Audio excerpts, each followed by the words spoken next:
ايه ازيكم عاملين ايه؟ رجعنا لكم في فيديو جديد. طبعا من يومين الشركة نزلت تبع لعبة بلو بروتوكول اعلان للعبة بتاعتها، واللعبة ديت يعني من اكتر اللعبة اللي انا متشوق ليها انها تنزل الصراحة. فانا دلوقتي هنشوف الاعلان مع بعض وانا مترجمه بالبرنامج. A live stream, Bandai Namco have addressed some of the biggest issues that players had in the beta in the hopes to make the overall game experience much better. So we're going to go كان through في all of مشاكل the في التجربة important بتاعة feedback البيتا فهم changes that they've made هيحلوها. so that you know what's different. But before we do that, it would be great to know what relatively small thing is a deal breaker for you in your games. I'm currently playing through Honkai Star Rail and loving it, but not being able to completely skip dialogue is definitely grinding my gears. So it'd be awesome to hear what grinds your gears down in the comments below. And if you enjoy our videos, make sure to hit that like button. It's for the YouTube algorithm and it really helps, so thank you if you do.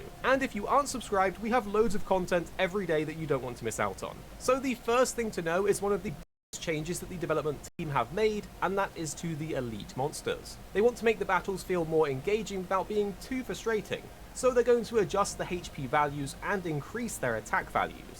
I think this will make the battles feel much more enjoyable and balanced, without making you feel like you're wasting too much time to defeat a monster that's too difficult or just has a whole ton of health. Another significant change is the increase in drop rates for hard dungeons based on player feedback. It's great to see that the development team is now taking our feedback seriously and making changes to the game to make it more rewarding. احلى حاجة انها فاتحين في حوار الاونلاين ان انت تعرف تلعب مع اصحابك. And feeling like we're making more progress as we play through the game and farm. We actually did love the gameplay of Blue Protocol. It was super fun and I do wish the game was out so I could play it right now, but it did have a big issue when it comes to the skills and the balance around them. The developers have made some top level changes to the way that combat works. One of these changes is that all classes' cooldowns will be adjusted, which will enhance the overall combat experience, as on some classes they had large cooldowns on every skill, meaning you had long periods of downtime where you were just auto-attacking, so it's great that this has been adjusted. They've actually given some examples of these skills being adjusted. For example, the Spellweaver's tactical skills have received a damage buff, with Blizzard being the most buffed one. Additionally, for the Spellweaver, the team has made concentration, which is effectively your mana of that class, more effective, so that you'll be able to cast skills a lot more frequently, if not all of the time. However, players will still need to be cautious when generating aggro to avoid getting targeted during combat, as the Spellweaver is a bit more squishy. But this is a great change because spellcaster classes should be like glass cannons. They're super squishy, but they put out a ton of damage. But managing your aggro should actually get a bit easier going forwards, as the team have addressed an issue that players were getting targeted too easily while generating aggro. In addition to the aggro generation issue though, the development team have made changes to the abilities of each class to improve the overall balance in gameplay. For example, the Blade Warden's aggro skill they did say was actually kind of weak, especially at lower levels, but the team have now made it more useful and powerful by adding the provoke effect to it. In contrast, the Twin Striker's tactical skills have been modified to have reduced cooldowns and increased damage across most of their skills. So the Twin Strikers are going to be throwing out all of the moves and hopefully putting out some great DPS. The development team have also made significant improvements to often overlooked classes like the Keen Strider and Foe Breaker. The Keen Strider's tactical skill cooldowns have been and their healing abilities have been increased, making them more versatile and useful in a team setting. On the other hand, the Foe Breaker has received a reduction in tactical skill cooldowns, making their abilities more accessible and impactful. Another huge point of pain was gathering out in the open world. Guys, I have to tell you, some of those gathering missions took forever just to get one drop that you needed, and then you needed like 5 of them. It was insane. So to improve the gameplay experience, changes have been made to the drop rate for rare enemy drops. The original design was to encourage players to form parties to hunt for materials, but partying up wasn't super common as the developers would have thought it would be. So adjustments have been made to the field play to address this issue, although partying up is still the recommended approach for gathering materials. Another change that's implemented that I love to see is that certain gathering spots are now guaranteed to drop a specific material. It can be super frustrating to repeatedly gather from a spot without actually obtaining the desired item that does come from that node. So the game developers have ensured that some spots will provide guaranteed drops, while others will remain RNG. This is an amazing change and I'm so happy that you guys don't have to experience the grind as it was before just to get one mushroom that you needed to progress. The next change is to a system that has probably caused us the most frustration, and that is the leveling system. Here is a quick run through of the system.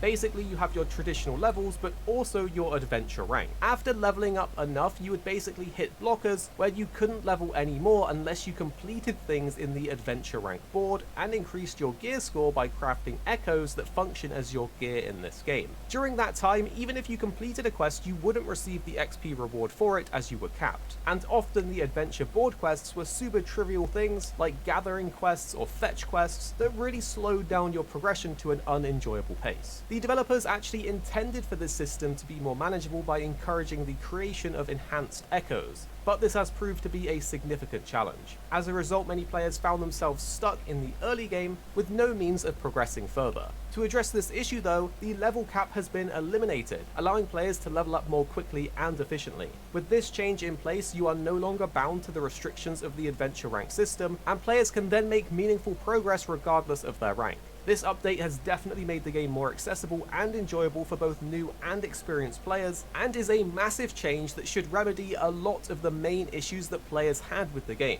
It's super nice to see them actively listening to player feedback and then making changes that address these issues. They have also simplified the adventure rank board, making it easier to progress along each node, which is a welcome change. There were also a few other cool bits of information that you should know about from the stream that weren't about the feedback from the beta directly. The first is that the beta was the last for Japan, but hopefully they will announce a Western beta sooner than later, which will mean a lot of you guys can enjoy it for yourself and test it out. They also went through a bunch of different stats and infographics within the stream so that you can see player data based on the classes played, the items crafted, and the levels that players reached. You can actually see in the classes played that the Blade Warden ended up being one of the most played classes at a higher level in the beta, with Keen Strider and Twin Striker being the most played at the lower level end. I also want to say a big thank you to Blue Protocol Database for their translations, and I would recommend their Discord as it's a friendly place to be in, as we've been lurking there and it's always been a positive experience when we've checked it.